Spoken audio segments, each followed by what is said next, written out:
এখানে এই এররটা, error phase plug, এই এররটা দেখতেছেন যে আমাদের এররটা চলে গেছে। ক্লিয়ার করে দেখা।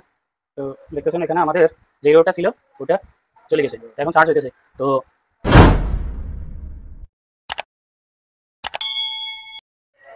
আসসালামু আলাইকুম জিএসএম বন্ধুরা, কি অবস্থা?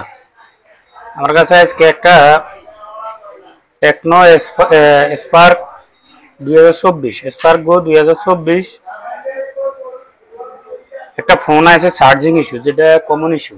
তো যেটা ওই যে ব্যাটারি প্লাগিং কি একটা লেখা উঠে বা চার্জিং একটা এরর আইয়ে দেখাইতেছি, লোগো আছে এখানে। এই এররটা, এরর ফেজ প্লাগ, এইটা চার্জার, তারপরে এখানে কোনো এম্পিয়ার নেয় না, এটা আরেকটা ফোন। এই যে এই লোগোটা এখনো আছে, কিন্তু এখানে কোনো কারেন্ট খায় না, কোনো এম্পিয়ার নেয় না। তো এটা অনেকে যে পাওয়ারে আসি ভিতরে একটা জাম্পার করে, এডিসি থেকে বিগাটের একটা জাম্পার করে দিলে হয়।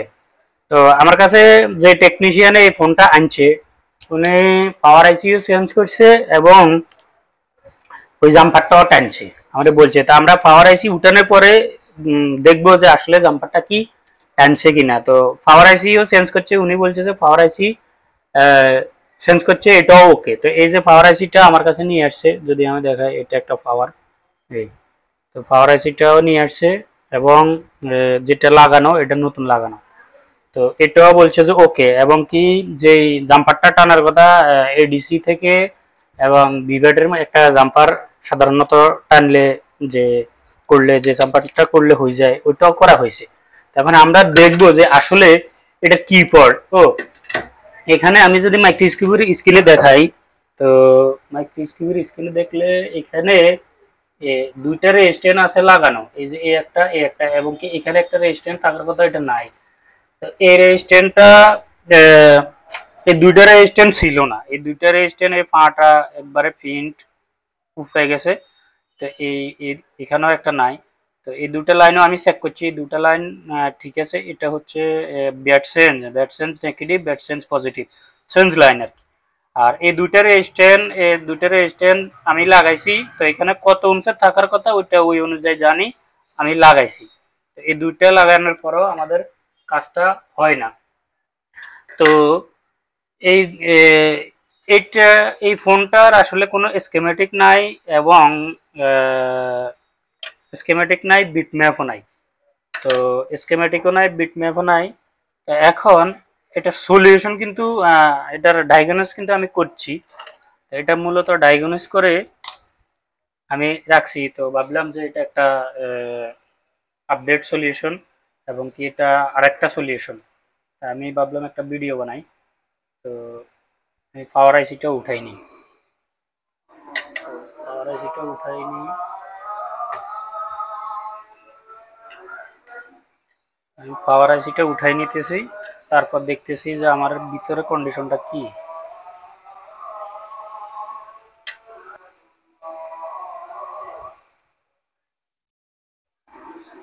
তো আমি পাওয়ার আইসিটা উঠাই নিতেছি, দেখতেছি এখানে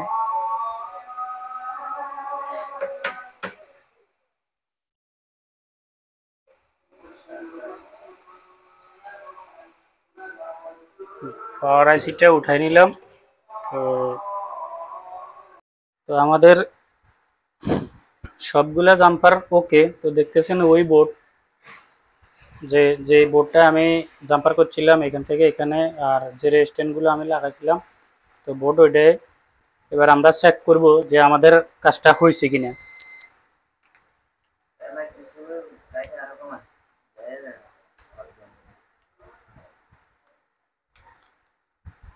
তো দেখি আমাদের কাজটা ওকে হয়েছে কিনা।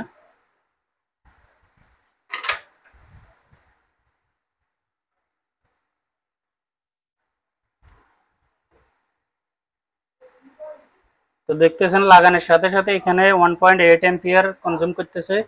তো দেখি আমাদের লোগো এখনো আছে, তো 2.1। আর এখানে দেখতেছেন যে আমাদের এররটা চলে গেছে। ক্লিয়ার করে দেখা। তো দেখতেছেন এখানে আমাদের যে এররটা ছিল ওটা চলে গেছে, তো এখন চার্জ হইতেছে।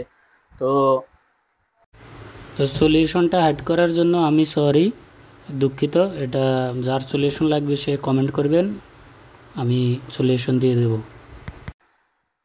দেখেছে ফল্ট অন্য জায়গায় কিন্তু কাজ করে আরেক জায়গায়, তো এর কারণে আমাদেরকে অনেকগুলা সাইট গোছাইতে হয়। তো সবার জন্য একটাই মেসেজ যে ভালো করে ডায়াগনোস করেন, ভালো করে চেক করেন যে প্রপার আমাদের কাজটা কোথায় করতে হবে। এবং এখানে মূলত যে ফলটা ছিল সে ফলটা ছিল একটা লাইন ব্রেক ছিল। ওই লাইনটা হচ্ছে যে আমাদের এডিসি যে লাইনটা ওইটা না, আমাদের এডিসি লাইনটা ডিভাইড সার্কিটের জন্য লাইনটা ওকে ছিল এবং কি 2.8 আমাদের এখানে আসে। তো 2.8 আসে, ভোল্টেজটা কিন্তু ডিভাইড হয় না, ভোল্টেজও ডিভাইড হয়। আমি যখন চেক করলাম তখন ভোল্টেজও ডিভাইড হয়। এখন আরেকটা জিনিস আমাদের আরেকটা লাইন ডায়াগনোস করার বাকি, চেক করার বাকি রয়েছে, সেটা হচ্ছে যে ডিভাইড ভোল্টেজ আমাদের পাওয়ার আইসি পর্যন্ত পৌঁছায় কিনা, যেটা চার্জিং এর যে টেম্পারেচারের যে পিনটা আছে ওখান পর্যন্ত। যখন আমি কানেক্টিভিটি চেক করলাম তখন দেখলাম যে ওখান পর্যন্ত যে ডিভাইড ভোল্টেজ পৌঁছায় না, এবং কি আমাদের ব্যাটারি কানেক্টারও ওই ডিভাইড ভোল্টেজটা আসে না, যেখানে আমাদের 1.1 বা 1.2 আসার কথা সেখানে 2.8 আসে। তো 2.8 আসার মানে কি, যখন ব্যাটারি লাগাই তখনও আমাদের ভোল্টেজটা ডিভাইড হয় না।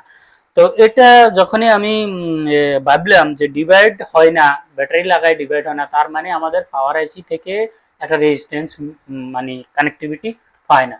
তো আশা করে দেখতেছেন আমাদের ফলটা ওকে, যে সমস্যাটা ছিল সমস্যাটা 100% ওকে।